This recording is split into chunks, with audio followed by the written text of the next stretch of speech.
Hey everybody, Prepper Nurse 1 here. Today is November 20th, 2017, and the skies are better today. It was overcast this morning, so it was really cloudy this morning, and plus this morning we had more snow. I ended up last night cleaning the panels off last night just to try to stay ahead of it, and then this morning when I got home I cleaned them off again. And so I think we ended up bringing in only like 1 kilowatt hour today as far as power goes. Not fantastic, but what are you going to do? It's that time of year where we just don't get the sunshine. Now we're basically a month away from the winter solstice, which is December 21st, and then the days start getting longer, which will be nice. But you know, we're just in that area of time right now where we're not getting the sun as much as we would like, and we have a lot of overcast days. I mean, like I said, seeing the blue skies today is nice. We had like 3 or 4 days where it was overcast and cloudy every day, so that was not any fun at all. I wanted to talk to you guys too about the wood real quick. A lot of the wood here that was over on this side was a lot of the older wood that was way dry, and we've actually not even gone through, well, about half of that wood, okay? And so people are saying, well, God, it's only November and you've already gone through that much wood. Well, we have all this wood here, which is about 5 face cords of wood here, and then we have the other wood over here as well. I am going to be having 3 more face cord brought in, and then I'll get those split up and get those stacked. But it's, you know, what I have over here should last us hopefully through December, I'm thinking, or close to it, okay, just from what we still have over in this area. And then we would get into the other wood after that, and I think we'll have more than enough, to be honest with you. It's just we started burning earlier this year. I mean, we had some cold days in September. In October we burned a lot more than we normally would, and you know, so it's just, that's what happens. I mean, you don't know what kind of season you're going to get, and like I said, making sure you have more than enough wood is definitely important. Okay, so you know, I'm going to continue to add more wood to this so that I have it on hand, and that's what I'm going to do. So, but that's the game plan with that. And as you can see, the flags, the wind is blowing a little bit more today, and so anyway, so I wanted to talk today. I wanted to do a video, and somebody had suggested this. A lot of my videos, somebody says, you should do a video on this, or you should do a video on that. And I think about the topic, and I go, you know what, I think that's a good idea. So I actually have a list of a bunch of videos that people have given me suggestions for. And so if you'd like to see something, a topic that you want me to discuss, feel free to put it in the comment, and I'll do the best that I can as far as that goes. So anyway, what I wanted to talk about, the topic of today, let's say we had an EMP happen, okay? And so that's a bad enough disaster in itself, because of the fact that the chaos that would bring and ensue from that. And depending on what part of the country you're in, you have a secondary event happen, meaning a natural disaster, be it earthquake, flooding, major snowstorm, hurricane, or whatever it is. So that would just, so you have a disaster on top of a disaster. So that would definitely compound what was going to happen and how you would actually deal with that. Because first of all, let's say if it was a hurricane. Let's go with a hurricane if you were in, you know, down in Florida and whatnot. So now you have this EMP is hit, and you have no, you know, way to communicate, no power, and nothing like that. And you have no idea that this hurricane is bearing down on you, because there's no way to get weather reports or to see any kind of forecast of what's going to happen. So you're just going about your business, and all of a sudden, just, you know, in the way those hurricanes come in, all of a sudden it just kind of hits. And that would be frightening, you know, that would definitely be frightening.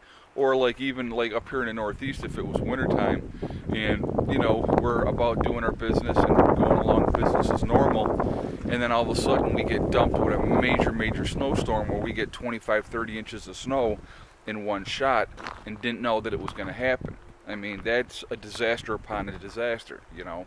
And or if you're in an earthquake zone, and something happens. You've already had the EMP happen, so you got none of that. Now you've had this earthquake hit and destroy a whole bunch of more things, and what are you going to do? I mean, it's like there's no help coming. In any of these situations, there'd be no help coming because people would be trying to deal with, this major disaster that has happened, and then trying to deal with smaller, localized events. You guys are going to be on your own. Forest fires, like out in California that happen all the time. The brush fires and stuff, and it's just there'd be nobody out there trying to put those fires out. So I mean, those are things that you guys got to think about. The resources that we have now to be able to deal with these different types of events that happen all the time. It's every year. Every year you're going to have those fires in California. Every year there's going to be flooding.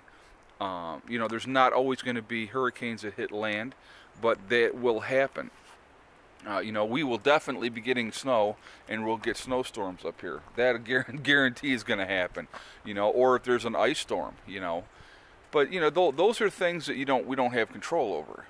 So those things are going to happen no matter what. And and let's not even forget about throwing in like volcanoes and all those other wonderful things that can happen. So you just you wouldn't have any warnings or know that these things were coming, and that's going to make things that much more difficult to deal with. So you would have a disaster on top of a disaster, which would be a nightmare, to be honest with you.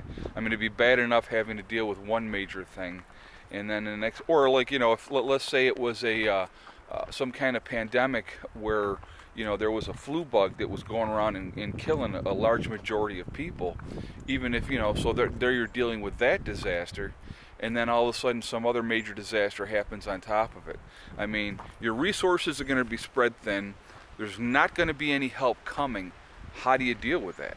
So I definitely want your guys' feedback in the comments on this topic, because I think it's really something that is, there's things that we got to think about ahead of time. And so when I talk a lot about, being ready for different things and, having as many resources as you possibly can, it's because of those types of things that I think about those things. It's because you just never know what is going to happen. None of us do. I mean, when it happens, it's going to be like, holy crap, I can't believe it actually happened. That's what it's going to be like, guys. I mean, and so, to try to have yourself as prepared as you possibly can, like I said, extra clothes, all those type of things, plenty of food and water, and that's going to be a major game changer. So I want you guys to think about those things, and that's why I wanted to do this video too, because I thought, like I said, it was a great topic. It's scary. I mean, when you really sit down and think about it, and then let's think about the scope of prepping in itself, and all the things you're all the different variables that you're trying to prepare for. There's just no way. There's no way you can prepare for everything. Absolutely not. Not going to ever happen. So the best way to do it, obviously, is just take little chunks and go, okay, first of all, I'm going to stock up on my food to get me to this level. Then I'm going to get, make sure I have water as well to this level. And, then you go from there. And you work on, having enough warm clothes. You work on having extra gasoline, extra oil, whatever you're going to need to have in those type of things. Having a generator, and then maybe having a backup generator. Those are always things that you got to think about. A lot of people don't think about those things, and so like I said, what you're realistically looking for more than anything else, you're looking for an advantage. That's what we're all looking for as preppers. We're looking for that advantage. We're looking for that edge that's going to give us a better chance to survive than the average person that does nothing. So that's that's realistically what I wanted to go over. Ooh, that wind is starting to pick up, guys. Show you the trees. Look at the trees up higher, they're blowing. But so anyway, on that note, I'm going to jump off here and go back in the house where it's warm. Remember, guys, hug and kiss the ones you love. Tell them every day tomorrow's not guaranteed. We never know what's going to happen. And remember, it's STD. It's one step at a time, one thing at a time, and one day at a time. Whatever your goals are, whatever you're trying to do or accomplish, you can do it. And the only one that's going to stop you from that is yourself. Okay? So hang in there and just kind of go with it, and you'll get there. You really will. You just got to work at things methodically. But think about the different things that could possibly happen, and just try to be as ready as you can. All right? I will talk to you all tomorrow. Prepper Nurse 1 out for now.